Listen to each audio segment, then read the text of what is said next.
सबसे पहले मैं आपको बता दूं, ये एक वीडियो का एपिसोड 2 होने वाला है। तो अगर आपने एपिसोड 1 देखा है तो कंग्रेचुलेशंस, और अगर नहीं देखा है तो जाकर देख लो। नहीं, ये ऑर्डर नहीं था। अरे भाई, जाकर देख लो ना, लिंक आपको पिन कमेंट सेक्शन में मिल जाएगी।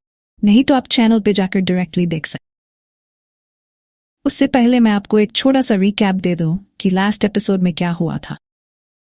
राघव, एक शहर का लड़का, भगलपुर गांव में आता है, जो अपनी शांति और मिट्टी की खुशबू के लिए जाना जाता था। गांव के बॉर्डर पर एक पुरानी छोड़ी हुई हवेली खड़ी थी, जो कभी राजा विक्रम सिंह की थी। यह हवेली अब भूतहा मानी जाती थी और इसकी काली कहानी राजा के बेटे वीरेंद्र की दुखद मृत्यु से जुड़ी थी। गांव वाले बार बार चेतावनी देते थे कि वहां मत जाओ, लेकिन राघव, जो अंधविश्वासों पर विश्वास नहीं करता था, रात को अकेला ही हवेली की खोज करने निकल पड़ता है। जब राघव उस भयानक हवेली में प्रवेश करता है तो उसे तुरंत उसकी बर्बाद होती भव्यता का एहसास होता है। कभी शान से भरा बॉलरूम, जो अब सिर्फ धूल और मकड़ी के जालों से ढका हुआ था, अपनी पुरानी शान की याद दिला रहा था। अचानक एक डरावनी धुन पुरानी ग्रामोफोन से बजने लगती है, तो कमरे में एक अजीब सा डर भर देती है। राघव की टॉर्च चमकने लगती है और उसे अजीब सी फुसफुसाहट सुनाई देती है, जैसे दीवारों से कुछ साया निकल रहे हों।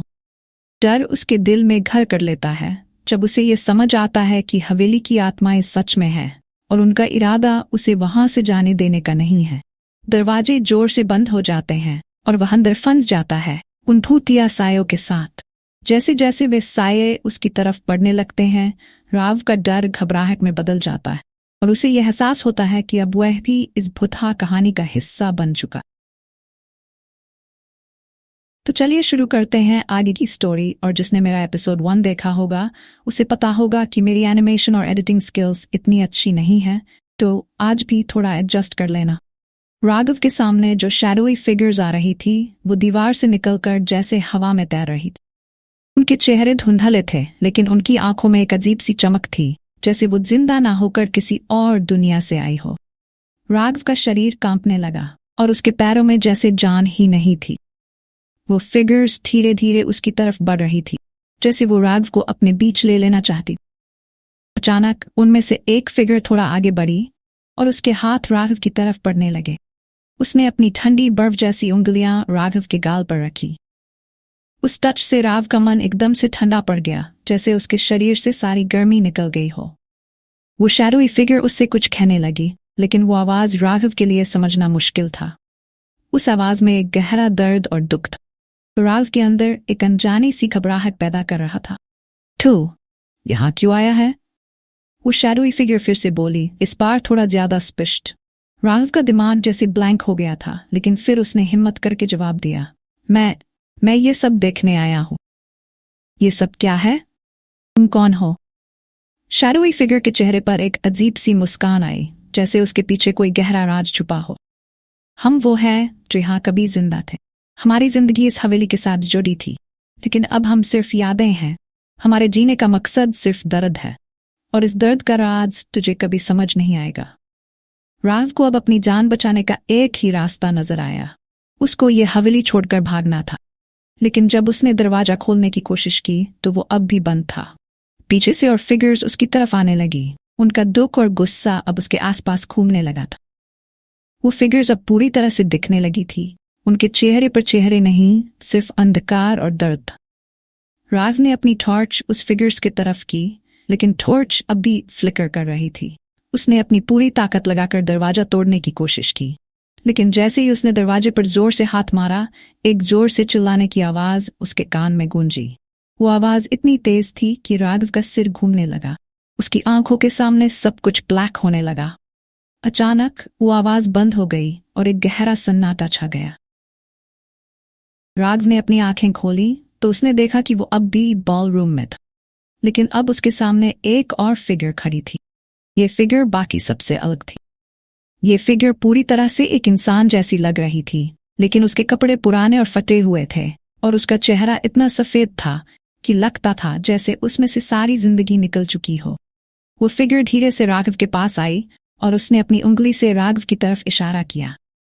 तू यहां से जा नहीं सकता, उसने कहा। उसकी आवाज एकदम ठंडी थी, जैसे उसमें कोई इमोशन ही ना हो। ये हवेली अब तेरी किस्मत बन गई है, तू भी यही रहने के लिए बना है। राघव ने उस फिगर से पूछा, तू कौन है और ये सब क्या हो रहा है? वो फिगर हल्की सी हंसी और फिर उसने अपनी पुरानी कहानी सुनानी शुरू की। मैं राजा विक्रम सिंह का बेटा हूँ वीरेंद्र, कभी इस हवेली का मालिक, पर अब सिर्फ एक भूल गया हुआ आत्मा। जब मैं छोटा था ये हवेली मेरी खुशी थी, लेकिन एक दिन एक अनजानी बीमारी ने मुझे अपने कब्जे में ले लिया। मेरे पिता राजा विक्रम सिंह मुझसे बेहद प्यार करते थे, लेकिन मेरी मौत ने उनके दिल को भी तोड़ दिया। उन्होंने अपने दुख को इस हवेली के एक रूम में बंद कर दिया। जब तक उनकी मौत नहीं हुई वो उसी रूम में अपने आंसू बहाते रहे। वीरेंद्र के चेहरे पर एक दर्द भरी मुस्कान थी। मेरे पिता के जाने के बाद इस हवेली में जो बचा था वो सिर्फ दुख और विषाद था। हमारी आत्मा इस जगह से जुड़ी थी, हम इस हवेली से कभी निकल नहीं सके। हमारा दुख इतना गहरा है कि अब ये हवेली भी एक श्रापित जगह बन चुकी है। जो भी यहाँ आता है वो इस दुख का हिस्सा बन जाता है, और अब तू भी। राघव का मन एक अजीब सी घबराहट से भर गया।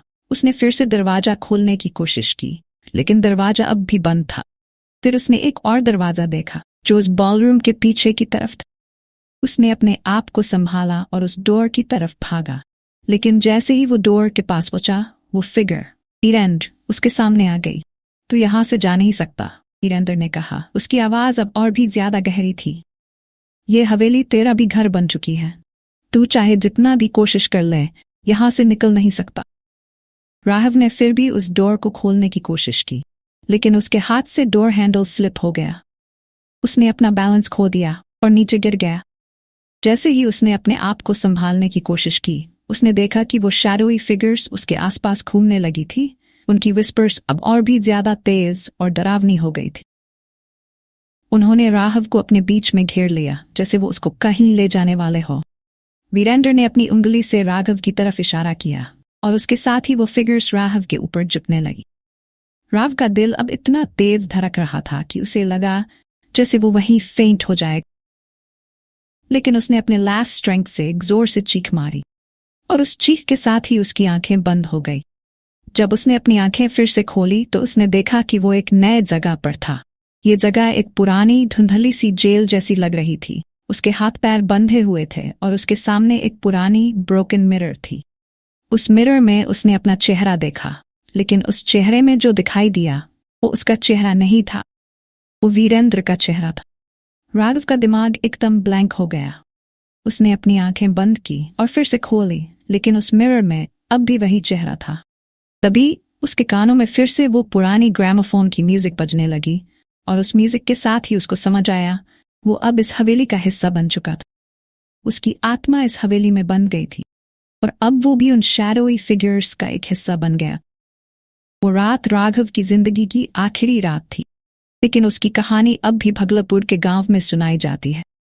कहते हैं जो भी उस हवेली के पास जाता है वो वापस नहीं आता, लेकिन उसके फुटस्टेप्स और उसकी चीखें अब भी उस हवेली के अंधेरों में गूंजती हैं।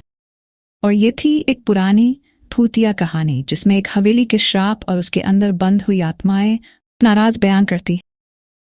तो दोस्तों, ये थी हमारी कहानी। कभी कभी जिंदगी में जो हम एक्सपेक्ट नहीं करते वही हमें सबसे ज्यादा सरप्राइज करता है। आपको ये कहानी कैसी लगी? अपने थॉट्स जरूर शेयर करिएगा। मिलते हैं अगले किस्से में एक नए सफर के साथ। तब तक खुश रहिए और अपना ख्याल रखिए। Bye bye.